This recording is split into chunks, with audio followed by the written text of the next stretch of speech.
A Sunday evening in the dead of winter is our big shared bummer. It's such a universal experience that we don't even bother complaining about it. We learned how to hate it in kindergarten, and it haunts everyone who has to get up for work on Monday morning. It's a portal between the life we wished we lived and the one we've got, and it arrives to snuff out our weekend hours before it has any right to.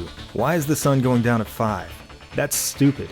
In these winter nights, the glow of the holidays is faded and the spring is still eons away. This night, though, was colder and darker than most. It was a couple weeks after Inauguration Day. We were knocked flat on our asses, and by us I mean everyone who didn't want him in office. Up until the night he was elected, we thought we were watching the pathetic last stand of those clowns. We were ready to throw it all right back in their faces, but we were the clowns. We could blame this or that all we wanted, and a lot of us did, but we lost. Bad.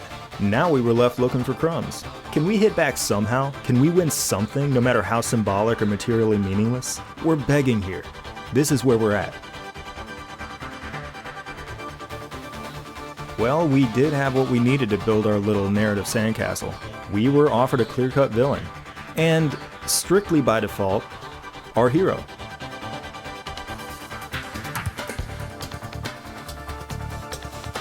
Any port in a storm, I guess, but them? These guys? Are you shitting me? It's not that the Falcons were a bad team, that wasn't always true. For half a century, they've been objects of our fascination for one reason or another. They've given us honest-to-God superheroes who, even decades removed, feel like they came from the future.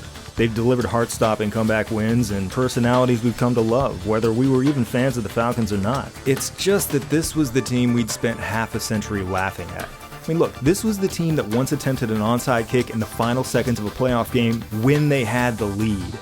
Another time they attempted a desperation multilateral play, again in the final seconds of a playoff game, again when they had the lead.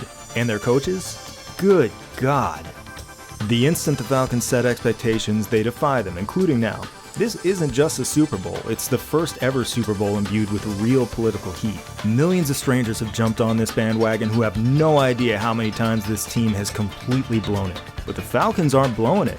They're not even simply winning it. The Falcons are humiliating a team once thought invincible. They're taking him apart and putting him back in the box to return him to the fucking toy store. But again, this is always what they do. When you expect them to rise, they fall apart, and vice versa. In most ways, they're nothing like a Falcon. They don't pick out a target before accelerating, they just put the pedal on the floor. These wins and losses seem like accidents, not patterns.